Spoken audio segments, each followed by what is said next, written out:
Hi everybody, welcome back to another episode. My name is Curtis, and today we're going to be adding another installment into the Power Rankings 2017. And today's team is the Miami Dolphins. And the Miami Dolphins, I think, are going to be a super good team, and I don't know why they're this low on the Power Rankings. They made the playoffs last year, and I even think they'll be better than they were last year. And here's why. So let's start with the dead, actually. We're starting with the bad position, and we'll work our way to the good ones, which is why I think they'll be so good. But the first position that's dead is cornerbacks, more specifically Byron Maxwell.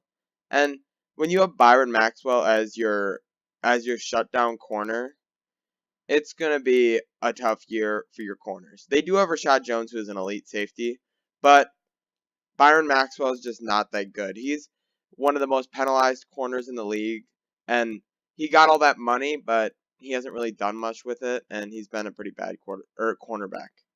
So moving on to deep sleep, the person who might be good but probably won't be is still on defense. Actually, the defensive end.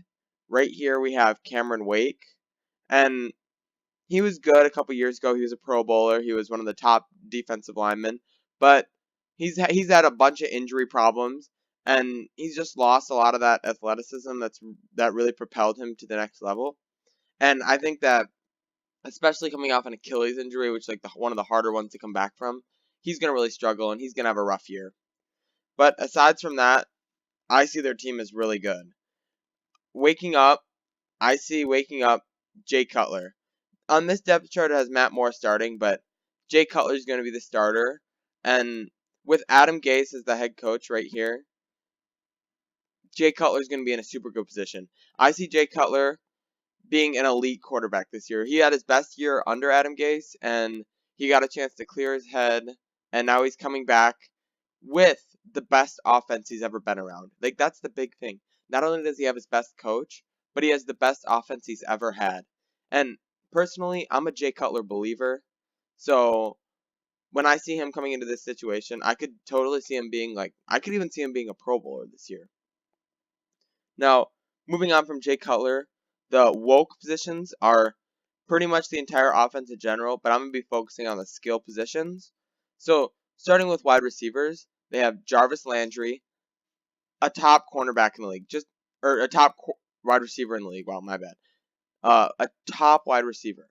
He's just a tier below Odell's and the Julio Jones of the world. And they also have Devontae Parker and Kenny Stills, who are young but have proven themselves in the league. Now, moving on to running back, they have Jay Ajayi, who was also an elite running back last year. And I don't see him doing quite as well because he is a low draft pick who hasn't necessarily done much besides that.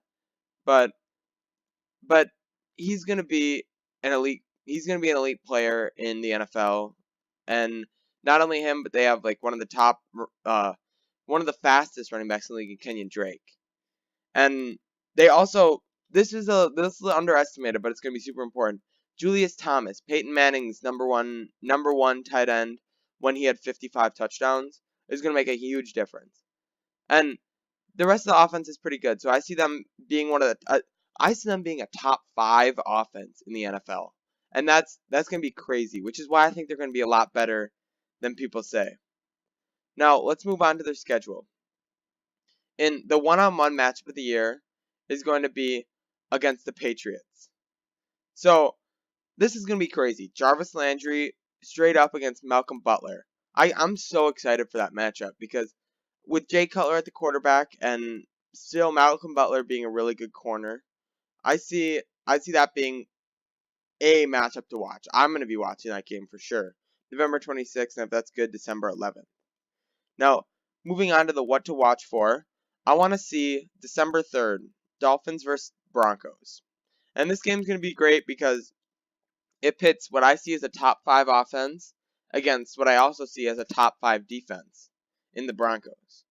So, the turn-off game is going to be against the Jets, both times, up here on the 24th and October 22nd, because the Jets are awful and they're just going to get run over by the Dolphins. That's 2 easy wins for the Dolphins. Now, let's move on to the final record. I don't see them beating the Buccaneers, but I see them beating the Chargers, the Jets, and the Saints. I don't see them beating the Titans or the Falcons, so they'll be at 3-3. I see them beating the Jets and the Ravens to 5-3. Then I see them losing to the Raiders, but then beating the Panthers at 6-4. And then I see them losing to the Patriots 6-6. Broncos is kind of up in the air, but even if they lose that, they'll go 6-7, beat the Bills twice to move to.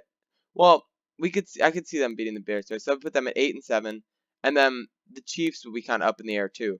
So I see them beating either the Chiefs or the Broncos and finishing at 9-7, which for a team that's ranked so low in the power rankings is a great record. I see them going 9-7 and then making the playoffs, and I don't see them going very far in the playoffs because they lose to a lot of really good teams, but that's crazy that a team ranked this low in the power rankings coming up so early on my power rankings 2017 is going to make the playoffs. Now, speaking of the power rankings, I should be having another one today. I don't know. I'm pretty busy schedule, but if I do, that will be the next. It will be a surprise, and make sure to go check it out. And if you're wondering who else was on my power rankings, go check out the other videos. And have a nice day. Peace. And subscribe if you liked it.